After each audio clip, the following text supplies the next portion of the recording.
চাষী বন্ধুরা, green garden with ফার্মার্সের নতুন ভিডিওতে আপনাদের সবাইকে স্বাগতম জানাই। আবারও চলে এসেছি যে আপনাদের মাঝে একটা নতুন ভিডিও নিয়ে। আজকের ভিডিওতে আমরা আলোচনা করব রসুন চাষের ব্যাপারে। রসুন চাষে আপনারা কিরকম ভাবে জমি তৈরি করবেন, জমি তৈরি করার পরে রসুনের যখন বীজকে আপনারা জমিতে লাগাবেন তখন আপনারা কিরকম ভাবে পরিচর্যা নেবেন, পরে আপনাদের জমিতে যদি রোগ বা পোকার আক্রমণ আসে তার জন্য কি কি ওষুধ আপনারা স্প্রে করবেন, এবং ফাঙ্গাসের অ্যাটাক যদি আপনাদের জমিতে আসে তাহলে কি ফাঙ্গিসাইডকে আপনারা দেবেন, এই ব্যাপারে আজকের ভিডিওতে একটা সম্পূর্ণ আলোচনা করব। ভিডিওটা অবশ্যই আপনারা শেষ পর্যন্ত দেখবেন, এবং ভিডিওটি যদি ভালো লাগে তাহলে অবশ্যই ভিডিওটিকে লাইক, কমেন্ট এবং চ্যানেলটাকে সাবস্ক্রাইব করে দিয়ে যাবেন, কারণ আপনারা দেখেন প্রতিনিয়ত আমরা এগ্রিকালচারের নতুন নতুন ভিডিও আমাদের এই চ্যানেলে আপলোড করতে থাকি। চলুন ভিডিওটা শুরু করি। বন্ধুরা, বাণিজ্যিকভাবে যদি আপনারা রসুনের চাষ করতে চান তাহলে কিরকম ভাবে জমি তৈরি করবেন সেই ব্যাপারে বলবো। জমি তৈরির সময় প্রথমত তো আপনারা জৈব সারের ব্যবহার একটু করবেন, কারণ মাটিতে যদি আপনারা জৈব সারের ব্যবহার করেন তাহলে আপনাদের ফসল সর্বদাই ভালো থাকবে। জৈব সারের ব্যবহার আপনাদের জমিতে থাকবে এবং পরিমাণ মতো ভিটামিন সারের ব্যবহার জমিতে করবে। এরপর কথা বলবো যে জমি তৈরি আপনারা কিরকম ভাবে করবেন, জমি তৈরি করার সময় কিরকম ভাবে আপনারা সারকে ব্যবহার করবেন এবং কি কি সার নেবেন সেই ব্যাপারে বলবো। প্রথমত তো জমি তৈরির সময় আপনাদের জমিতে গোবর সারের ব্যবহার থাকবে। গোবর সার আপনারা এরিয়া হিসাবে যেমন একটু বেশি পরিমাণে গোবর সারটাকে নেওয়ার চেষ্টা করবেন। যদি আপনাদের এলাকায় আপনারা গোবর সার পাচ্ছেন না তাইলে যে ভার্মি কম্পোস্ট থাকে, যে বিভিন্ন রকম কোম্পানির আপনারা ভার্মি কম্পোস্ট সার পাবেন, সেই ভার্মি কম্পোস্ট সারকে জমিতে আপনারা ব্যবহার করবেন। যেমন লিভিক্স অ্যাগ্রোকেম পিভিটি এলটিডি কোম্পানির আছে সুধা সুষুমোকে বিঘা প্রতি আপনারা 50 কেজি হিসাবে যদি ব্যবহার করেন এবং পরে যদি আপনারা রসুন চাষটা করেন তাহলে দেখবেন আপনাদের রসুনের গাছে রোগ প্রতিরোধ ক্ষমতা অনেক ভালো থাকবে এবং রসুনে আপনারা অনেক ভালো ফলন পেতে পারবেন। চাষের জন্য নাইট্রোজেন, ফসফরাস, পটাশ এই সারগুলো আপনাদের জমিতে কিছু পরিমাণ মতো লাগবে। জমি তৈরির সময় আপনারা গোবরের সারের কিরকম পরিমাণ ইউজ করবেন সেই ব্যাপারে বলবো। গোবর সার 20 থেকে 25 টন হেক্টর প্রতি আপনারা যে বাণিজ্যিকভাবে রসুনের চাষ করবেন, 1 হেক্টর জায়গাতে আপনাদের 20 থেকে 25 টন গোবর সারের ব্যবহার থাকবে। এরকম ভাবে আপনারা গোবর সারটা নেবেন এবং প্রথম চাষ থেকে শুরু করে আপনারা জমিকে মূলত 3টি বার চাষ দেওয়ার চেষ্টা করবেন। 3 বার যদি জমিকে চাষ দেন তাহলে দেখবেন মাটি আপনাদের অনেক হালকা হবে এবং পরে আপনারা রসুন লাগালে সেখানে রসুনের কন্দগুলো অনেক বেশি পরিমাণে বড় হতে পারবে। রসুনের কন্দগুলো আপনাদের বড় হবে, তার জন্য মাটি যাতে আপনাদের হালকা থাকে 2 থেকে 3টি বার চাষ দেবেন এবং গোবর সারের ব্যবহার থাকবে হেক্টর প্রতি 25 থেকে 30 টন অবধি গোবর সারের ব্যবহার থাকবে, কারণ গোবর সার মাটির পক্ষে এবং আপনাদের ফসলের পক্ষে খুবই ভালো। তার জন্য প্রথম চাষে গোবর সারের ব্যবহার অবশ্যই আপনারা করবেন।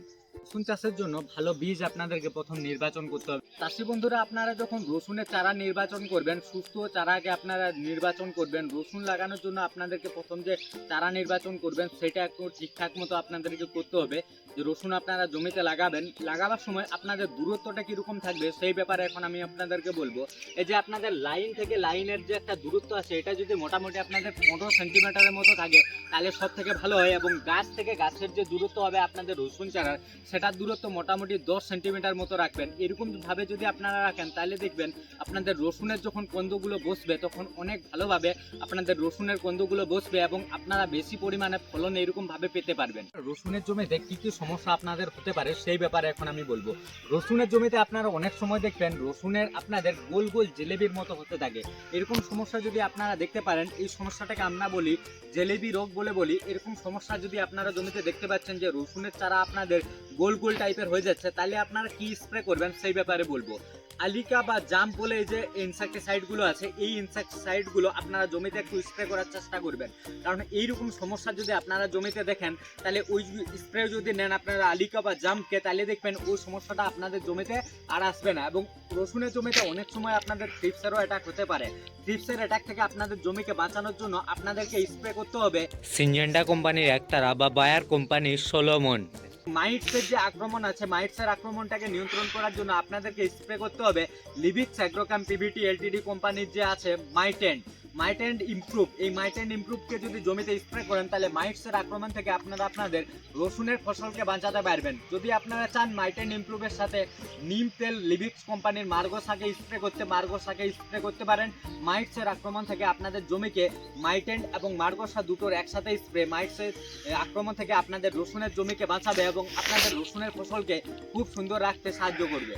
আপনাদেরকে দেখাবো এই জমিটাতে দেখুন, এই যে পাতার উপরের দিকটা সরু টাইপের একদম হয়ে যাচ্ছে, এই সমস্যাটা অনেক সময় ক্যালসিয়ামের কমির জন্য হয়ে থাকে। এই জন্য আপনাদেরকে স্প্রে করতে হবে জমিতে ক্যালসিয়াম নাইট্রেট। ক্যালসিয়াম নাইট্রেট যদি জমিতে স্প্রে করেন, এই যে সমস্যাটা আপনারা দেখছেন পুরো একদম সরু হয়ে যাচ্ছে উপরের দিকটা, এই সমস্যাটা অনেক সময় ক্যালসিয়ামের কমির জন্য জমিতে হয়ে থাকে। এই সমস্যাটাকে নিয়ন্ত্রণ করবে ক্যালসিয়াম নাইট্রেটকে প্রতি 3 থেকে 4 গ্রাম মিশিয়ে আপনাদেরকে 15 লিটার জলে, প্রতি লিটার জলে আপনাদের স্প্রে হবে 3 থেকে 4 গ্রাম স্প্রে করতে হবে আপনাদের জমিতে। তাহলে এই সমস্যাটাকে আপনারা আপনাদের জমি থেকে দূরে রাখতে পারবেন, আপনাদের জমিতে এই সমস্যাটা আসবে না।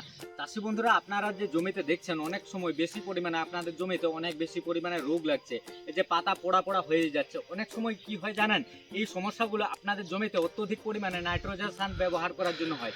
নাইট্রোজেন সার যে ইউরিয়াকে আপনারা জমিতে অনেক বেশি পরিমাণে ব্যবহার করছেন, এই নাইট্রোজেন সার আপনাদের জমির মাটিকেও খারাপ করে এবং আপনাদের ফসলেও অনেক বেশি পরিমাণে রোগ আসে। তার জন্য আপনারা কি করবেন, নাইট্রোজেন যে সার আপনারা ইউরিয়া সার ব্যবহার করছেন, সেই নাইট্রোজেন সারকে জমিতে যতটা পারবেন কমানোর চেষ্টা করবেন। আমি ভিডিওর প্রথমেই যে জৈব সারের কথা বললাম, লিবিক্স অ্যাগ্রোকাম পিভিটি এলটিডি কোম্পানির সুধা সুষম, সেই সুধা সুষম জৈব সারকে যদি প্রতি বছর আপনারা প্রতিটা চাষে ব্যবহার করেন, তাহলে আপনারা অনেকভাবে, আপনারা যদি চান যে অনেক রাসায়নিক সার ব্যবহার না করে আমরা সুধা সুষম জৈব সার দিয়ে চাষটা করব, তাহলে মাটিকেও ভালো রাখতে পারবেন এবং ফসলকেও ভালো রাখতে পারবেন এবং রোগ পোকার আক্রমণ আপনাদের জমিতে অনেক কম আসবে। আপনারা সুধা সুষম জৈব সারকে আপনাদের জমিতে একটু পরিমাণ মতো ব্যবহার করবেন, বিঘা প্রতি 50 কেজি হিসাবে। রসুনের জমিতে আপনাদের জেলিবি রোগ অনেক সময় নাইট্রোজেনের অত্যধিক পরিমাণে মাটিতে ব্যবহার করার জন্য হয়ে থাকে। তার জন্য চাষি বন্ধুরা সবসময় খেয়াল রাখবেন যে নাইট্রোজেন সারকে আমরা জমিতে অনেক কম পরিমাণে ব্যবহার করব। নাইট্রোজেন সারের ব্যবহার আমাদের জমিতে কম থাকবে। একটা সময় পর্যন্ত এমন ছিল যে নাইট্রোজেন আপনাদের জমিতে প্রয়োজনীয়তা ছিল, কিন্তু বর্তমান মাটির যা অবস্থা, নাইট্রোজেন সার যত বেশি পরিমাণে আপনারা কমাতে পারবেন, তত আপনারা আপনাদের মাটিকে ভালো রাখতে পারবেন এবং আপনাদের পরের প্রজন্ম সারা যদি চাষবাসের কাজে যুক্ত থাকে, তাহলে তাদেরকে একটা ভালো মাটি আপনারা উপহার দিতে পারবেন। তার জন্য নাইট্রোজেন সার যতটা পারবেন আপনারা যত পরিমাণ মতো নাইট্রোজেন সার একটু কম পরিমাণে ব্যবহার করুন এবং চাষের জমিকে ভালো রাখুন। এই মাটি যদি আপনারা খারাপ করে দেন, আজ থেকে 50 বছর পরে দেখবেন আপনারা মাটি আর চাষের উপযুক্তই থাকলো না, তখন আপনাদের পরের প্রজন্ম এমনটা হবে যে ভালো মাটিই পেল না, ফসল ভালো, তারা কীরকমভাবে ফসল ভালো করতে পারবে বা ফসল অত্যধিক পরিমাণে ফলন আনতে পারবে। তার জন্য নাইট্রোজেন সারের পরিমাণ এখন থেকেই আপনারা কমাতে শুরু করুন। জৈব সারে অর্গানিক ফার্মিং নিজেকে শিফট করুন এবং দেখুন আপনাদের অর্গানিক ফার্মিং করেও আপনারা আপনাদের ফসলে অনেক বেশি পরিমাণে ফলন পাবেন এবং ফসলকে আপনারা ভালো রাখতে পারবেন। 30 থেকে 40 দিন যখন আপনাদের রসুনের ফসল হয়ে যাবে, তখন আপনারা রসুনের ফসলে ম্যাগনেসিয়াম সালফেটকে একটু ব্যবহার করার চেষ্টা করবেন। 30 থেকে 40 দিনের মধ্যে যদি ম্যাগনেসিয়াম সালফেট জমিতে ব্যবহার করেন, তাহলে আপনাদের জমিতে ম্যাগনেসিয়ামের কমি যদি থাকে সেইটা পূরণ হবে এবং আপনাদের রসুনের ফসল আপনারা ভালো রসুনের ফসল আপনারা পাবেন। রসুনের কন্দ আপনাদের সাইজ ভালো হবে।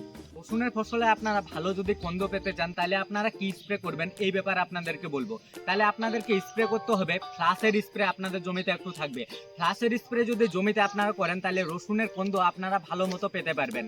ফ্লাস বা নিউবুনকে আপনারা জমিতে স্প্রে করতে পারেন। এই দুটো প্রোডাক্টে লিবিক্স অ্যাগ্রোকাম পিভিটি এলটিডি কোম্পানির, আপনারা ফ্লাস বা নিউবুনকে রসুনের জমিতে আপনারা স্প্রে করতে পারেন ভালো কন্দ পাওয়ার জন্য। আপনারা বন্ধুরা, আপনারা দেখবেন আপনাদের রসুনের ফসলে এই যে সমস্যাটা হয়ে আছে, এরকম সমস্যা আপনাদের পাতা পোড়া যে সমস্যাটা, অনেক সময় এই সমস্যাগুলো ইনসেক্টের কারণে হতে পারে, মাইটসের কারণে হতে পারে বা ফাঙ্গাসের কারণে হতে পারে। আমি ইনসেক্টের কারণে হতে পারলে কি কি স্প্রে করবেন, মাইটসের জন্য কি কি স্প্রে করবেন এবং ফাঙ্গাসের অ্যাটাক যদি আপনাদের জমিতে আসে তাহলে কি স্প্রে করবেন সেই ব্যাপার বলবো। চাষ করেছেন তাকে আমি জিজ্ঞেস করলাম যে আপনি এই সমস্যাটার জন্য কি স্প্রে করেছেন। উনি বললেন যে আমি এই সমস্যাটাকে নিয়ন্ত্রণ করার জন্য অ্যাজোস্ট্রোবিন এবং টেবুকোনাজল জাতীয় একটা ফাঙ্গিসাইড থেকে স্প্রে করেছি, যেটাতে অ্যাজোস্ট্রোবিন 11% আছে এবং টেবুকোনাজল আছে, টেবুকোনাজল 80.3%, অ্যাজোস্ট্রোবিন 11% প্লাস টেবুকোনাজল 18.3% এসসি ফর্মে যদি চান এরকম পাতা পোড়া সমস্যাকে নিয়ন্ত্রণ করার জন্য অ্যাজোস্ট্রোবিন 11% প্লাস টেবুকোনাজল 18.3% এসসি ফর্মের ফাঙ্গিসাইডকে স্প্রে করতে মাইসিনের সাথে মিশিয়ে এবং উনি ভালো কাজ পেয়েছেন বলছেন। তার জন্য আপনারা যদি এইরকম সমস্যা দেখেন তো ওষুধটাকে আপনারা জমিতে স্প্রে করতে পারেন। আজকের ভিডিওতে আমরা আলোচনা করলাম জমি তৈরি কিভাবে করবেন, বিভিন্ন রকম রোগ থেকে আপনাদের রসুনের ফসলকে কিরকম ভাবে বাঁচাবেন এবং আপনারা যদি ভালো ফলন পেতে চান তাহলে কিরকম ভাবে পরিচর্যা করবেন। আমাদের এই ভিডিওটা যদি আপনাদের সবার ভালো লাগে তাহলে অবশ্যই ভিডিওটিকে লাইক করবেন, কমেন্ট বক্সে একটা সুন্দর কমেন্ট লিখবেন এবং চ্যানেলটাকে সাবস্ক্রাইব করে যাবেন এবং